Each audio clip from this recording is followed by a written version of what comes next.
Anil Anil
BR Ambedkar గారి 34వ జయంతికి విచ్చేసినటువంటి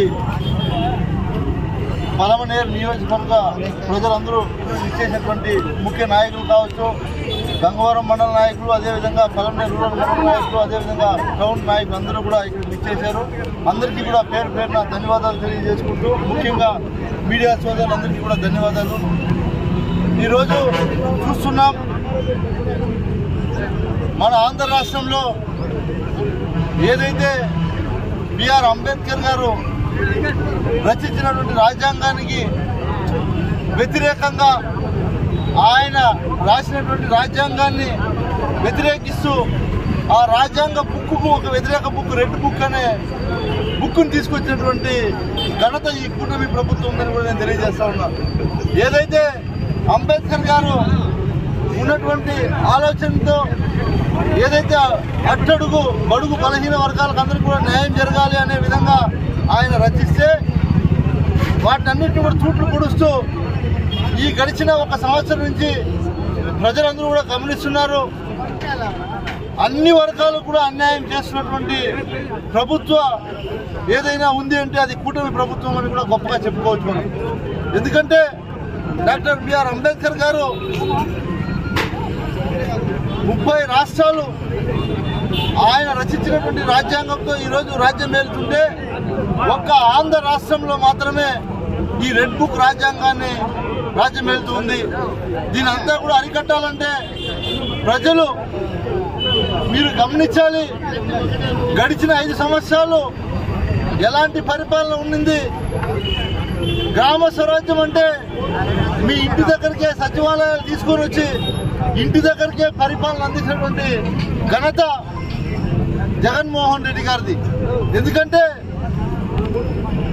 డాక్టర్ బిఆర్ అంబేద్కర్ గారు రచించినటువంటి రాజ్యాంగంలో ఏదైతే ఆయన రాసినటువంటి రాజ్యాంగ పుస్తకంలో పొందుపరిచారో వాటినన్నింటినీ కూడా ఇంప్లిమెంట్ చేసి ప్రతి ఒక్కరికి కూడా మంచి చేసే విధంగా గతంలో మాజీ ముఖ్యమంత్రి వర్యులు జగన్మోహన్ రెడ్డి గారు చేపట్టడం జరిగింది. మనం అందరూ కూడా చూసాం. కానీ ఈరోజు ఈ రాష్ట్రంలో అలాంటి పరిస్థితి లేక అందరినీ కూడా విభజిస్తూ ఈరోజు మీరు గమనించాలి. విజయవాడ నడిబొడ్డున అంత ఎత్తు విగ్రహాన్ని ఎవరు స్థాపించారు? 125 అడుగుల విగ్రహాన్ని ప్రతిష్టాపన చేసేటువంటి ఘనత జగన్మోహన్ రెడ్డి గారిని గుర్తుపెట్టుకోండి.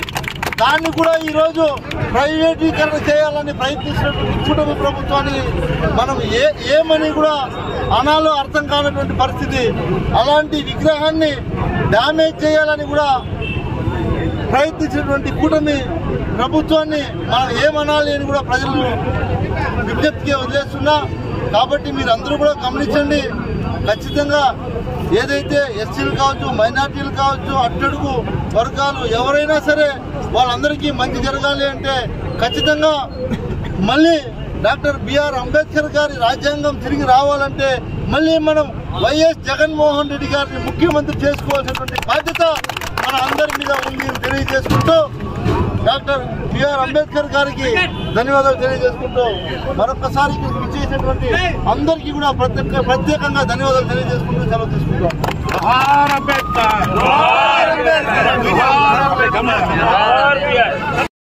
134వ బాబాసాహెబ్ అంబేద్కర్ జయంతి ఉత్సవం ఈరోజు వైఎస్ఆర్ కాంగ్రెస్ పార్టీ తరఫున వెంకయ్యగౌడ్ గారి నాయకత్వంలో అందరూ కూడా మహిళా సోదరులకు వివిధ సంఘాల వారు అందరూ చేరి ఈ కార్యక్రమాన్ని చేస్తున్నాం.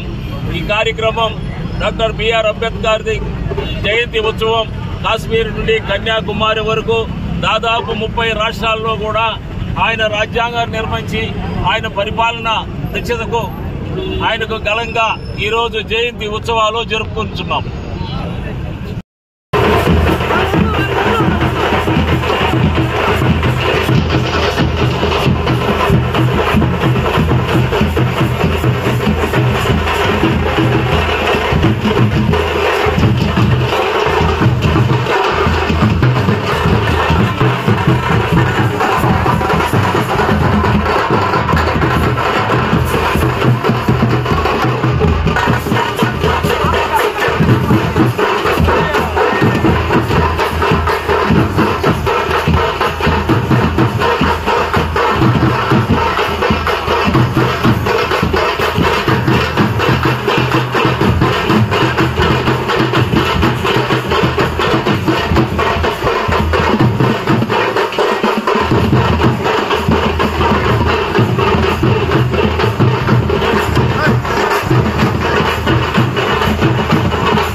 నడిబొట్టున మా అందరి అభిమాన నాయకుడు బిఆర్ అంబేద్కర్ గారి జయంతిని వెంకటేగౌడ గారి ఆధ్వర్యంలో పట్టణ అధ్యక్షులు హేమంత్ రెడ్డి గారు, అదేవిధంగా అన్ని మండలాల నుంచి వచ్చినటువంటి అధ్యక్షులు, వివిధ నాయకులు అందరి ఆధ్వర్యంలో ఈరోజు ఇంత పెద్ద ఎత్తున జరగడం మేము చాలా సంతోషిస్తున్నాం. ఎందుకంటే అంబేద్కర్ గారు సమానత్వం, ఆర్థికంగా రాజకీయంగా అణగారిన వర్గాలు అభివృద్ధి చెందాలని ఆకాంక్షించినటువంటి వ్యక్తి. మీకు అందరికీ తెలుసు, రాష్ట్రంలో జగన్మోహన్ రెడ్డి గారు అధికారంలోకి వచ్చిన తర్వాత బడుగు బలహీన వర్గాలకు పెద్దపీట వేసి సాక్షాత్ రాజధానిలో అంబేద్కర్ గారి 105 అడుగుల విగ్రహాన్ని, 25 అడుగుల విగ్రహాన్ని స్థాపించి మా ఆత్మగౌరవాన్ని నడిబొట్టున నిలబెట్టినటువంటి జగన్మోహన్ రెడ్డి గారు ఈరోజు కూటమి ప్రభుత్వంలో దళితులమైన దాడులు కానీ, హత్య రాజకీయాలు కానీ వెల్లువెక్కుతున్నాయి. ఇలా అదే కాకుండా వర్గీకరణతో దళిత జాతిని, అన్ని జాతుల్ని చిన్నాభిన్నం చేస్తూ ఈరోజు కూటమి ప్రభుత్వం తీసుకున్నటువంటి అరాచక రాజకీయాలకి స్వస్తి పలకాలంటే ఖచ్చితంగా ఎస్సీలు కానీ, బీసీలు కానీ, మైనార్టీలు కానీ ఈరోజు వర్గ సవరణ బిల్లు కానీ ఈ విధంగా మత కుల రాజకీయాలు తెరపైకి తెచ్చి చిన్న చిన్న కులాలని విచ్ఛిన్నం చేస్తున్నటువంటి ఈ కూటమి ప్రభుత్వానికి చెమరగీతం ప్రజలు బుద్ధి చెప్పాల్సిందే. మరి దళిత వర్గాలందరూ కూడా ఏకం కావాల్సిందే. రానున్న రోజుల్లో మళ్ళీ మనకు అండదండగా మనకు నిలబడ్డటువంటి జగన్మోహన్ రెడ్డి గారు కానీ, ఈరోజు పలమనేరులో నిరంతరం కార్యకర్తకు కానీ, దళితులకు కానీ, అణగారిన వర్గాలకు అందుబాటులో ఉన్నటువంటి వెంకటేగౌడ గారు కానీ ఖచ్చితంగా మళ్ళీ అధికారంలోకి రావడానికి ప్రతి ఒక్కరు కూడా కృషి చేసి అంబేద్కర్ యొక్క ఆశయాల్ని ముందుకు తీసుకెళ్లాలని కూడా ప్రతి ఒక్క దళిత జాతి బిడ్డను కూడా కోరుకుంటున్నాం. జై బిఆర్ అంబేద్కర్.